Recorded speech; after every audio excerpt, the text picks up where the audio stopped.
Hi, this is Janice Armstrong. I'm here to talk a little bit about leadership theories and how they apply to the organization. And this presentation has been prepared for EDD 830 for Aspen University. The four leadership theories that will be covered in this presentation are the contingency theory, the continuum theory, the path goal leadership theory, and the leadership substitute theory.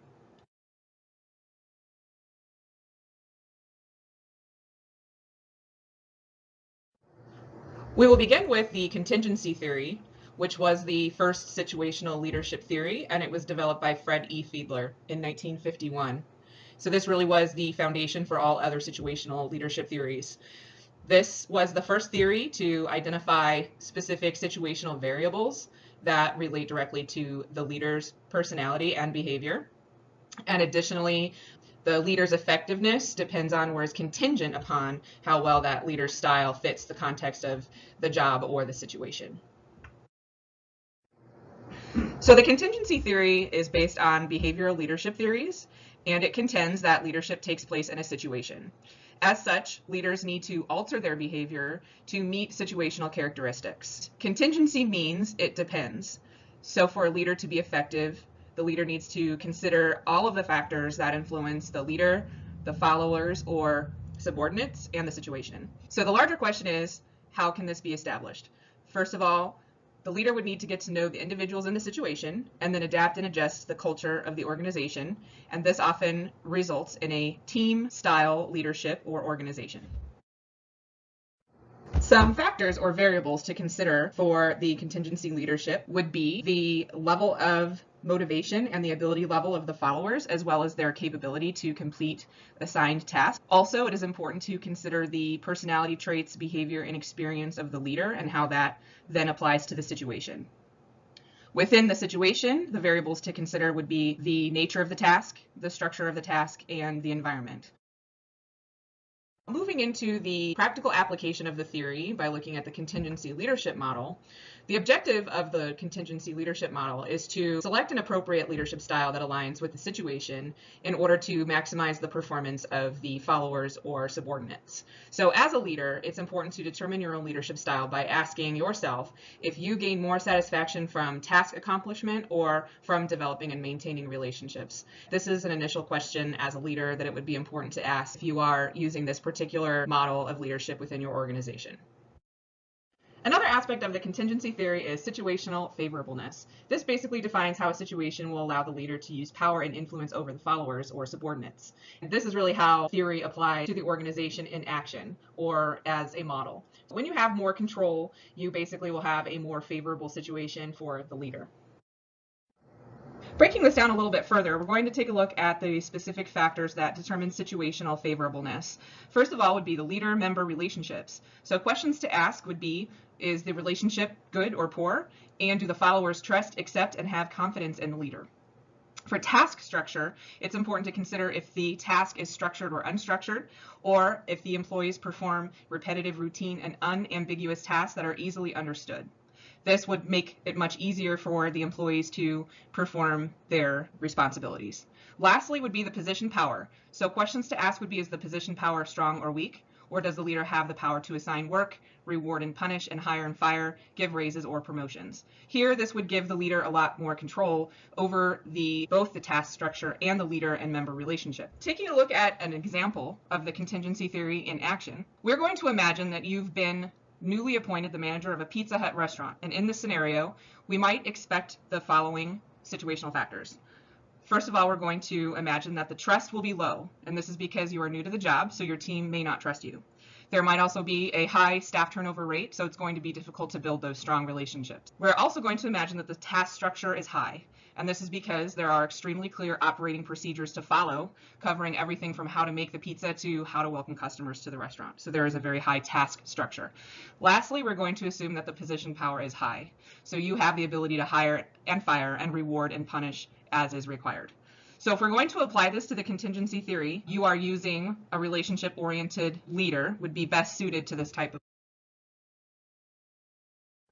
So when you have better relationships and more structured jobs and add more power, this generally results in a more favorable situation. So as a leader, what do you do if the situation is not favorable? First of all, if there are poor relationships, then the leader can show genuine interest in the followers or subordinates, listen to them more, and get to know them on a more personal level. If there are issues with the task structure, the leader can provide more specific standards and expectations, as well as a clear deadline. And lastly, if there is a weak power situation, the leaders can get more power, either from their direct manager or someone above them, or play up their power by being more autocratic.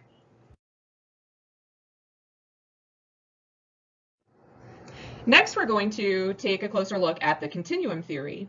The continuum theory was developed by Tannenbaum and Schmidt in the 1950s, and leadership behavior moves from a boss-centered to a subordinate-centered leadership along a continuum. This, in the end, focuses on the decision maker. So just like it was with the contingency theory, it is also important to begin by considering leadership style. There are various forces or variables that will impact the leadership style. First of all, with the boss, this is based on the leader's experience, expectations, values, and confidence in the subordinate, and some may be more autocratic and others might be more participative. Next would be the subordinates. So the preferred style of the leader is based on the personality and behavior of the followers. So with subordinates who are more willing to participate, then more freedom is given. And then considerations for the situation would be the organization size, the structure, the climate, the goals, and the level of technology.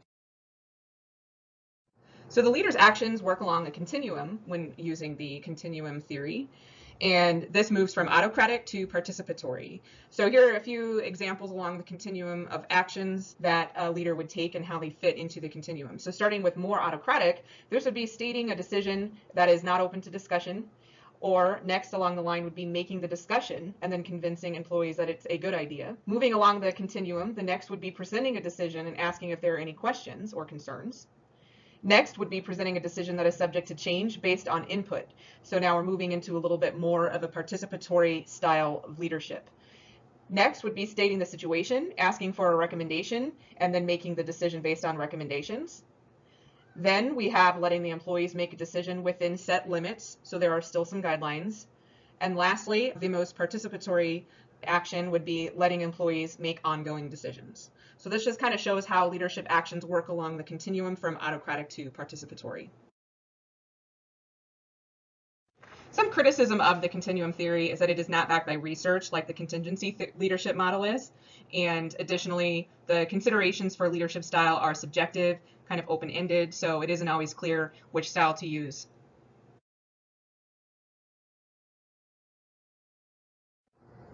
Next, we're going to take a closer look at the path goal leadership theory and model. This was developed by Robert House in 1971. It was based on an early version of the theory by M.G. Evans. And the goal of the path goal leadership theory was to illuminate how the leader's behavior influences the subordinate's job performance and satisfaction. The path goal leadership theory is different from the earlier contingency theory models in that it doesn't have a leader trait and behavior variable. So the leader just uses the appropriate leadership style without really considering the preferred traits and behavior in order to motivate employees and enhance their performance. So motivation then is increased by clarifying the follower's path to the rewards that are available, as well as increasing the rewards that the follower values and desires. And path clarification means that the leader collaborates with subordinates to help them with identifying and learning the behaviors associated with the success in the organization, but the leader ultimately has control over that. So within the path goal leadership model, there are particular situational factors that determine the leadership styles, which then affect the end result or the goal achievement. Let's take a closer look at these situational factors and leadership styles. Some subordinate situational factors to consider would be authoritarianism, locus of control, and ability level. First of all, with authoritarianism, this is the degree to which employees defer to others or desire being told what to do. The locus of control is the extent to which employees believe they control goal achievement, so it's more internal, rather than the goal achievement is controlled by others or external. And lastly, with ability level, this is how well an employee can perform a task to achieve the goal. Next, the environmental situational factors would be task, structure, formal authority, and the work group. With task structure, we want to determine how repetitive or easy the job is. With formal authority, this would be the position power of the leader, how much control they have. And with the work group, this would be how well the subordinates or followers work together. And the leadership styles within the path goal leadership model would be directive, supportive, participative, and achievement oriented. With a directive leadership style, this is very high structure, so it's good for complex tasks. Supportive has a high consideration for the needs of the subordinates, so it's good for internal locus of control. Participative includes employees in the decision-making process. And achievement-oriented is when the leader sets difficult but achievable goals with very high expectations and set rewards. This is very good for autocratic leadership with an external locus of control.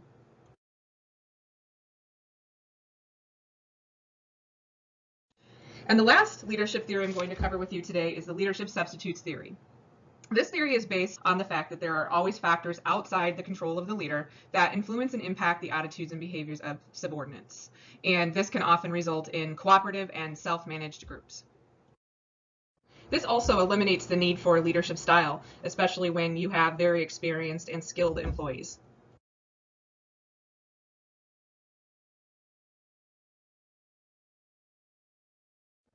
So considerations within this leadership theory would be neutralizers and substitutes. Neutralizers essentially reduce or limit the effectiveness of a leader's behavior on the employee and the outcome. Substitutes for leadership pretty much eliminate the need for any kind of leadership style, especially when you have employees that are able to work very independently. And neutralizers and substitutes provide task or people-oriented support in place of a direct leader. And some variables that can substitute or neutralize leadership would be when the followers have a very high experience level, as well as a high level of training and professionalism. They may also have a high knowledge and ability level and a desire for independence, and they often are not motivated by rewards. Some factors to consider for the task would be if the tasks are routine and easy to determine the progress and level of accomplishment, and when the followers have intrinsic motivation for completing the task. Lastly, within the organization, some factors to consider would be the level of formality and the level of flexibility with the rules and procedures.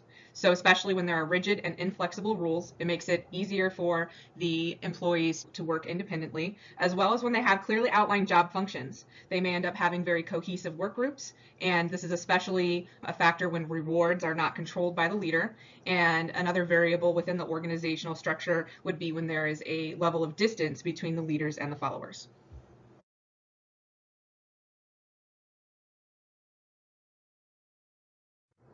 So the larger application of the leadership theories would be how these theories would apply to your own organization and your leadership role or your future leadership role. I was particularly interested in the leadership substitutes theory within an online educational environment.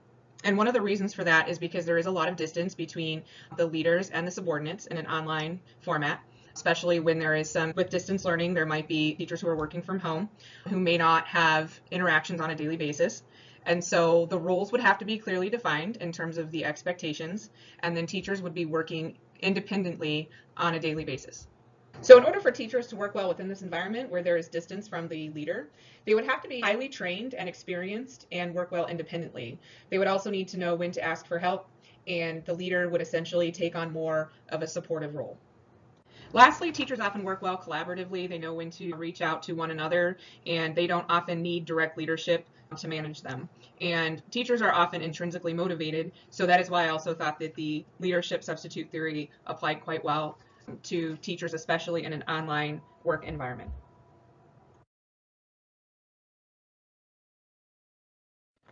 This concludes my presentation on leadership theories and models, and I hope that you found it useful. Thank you.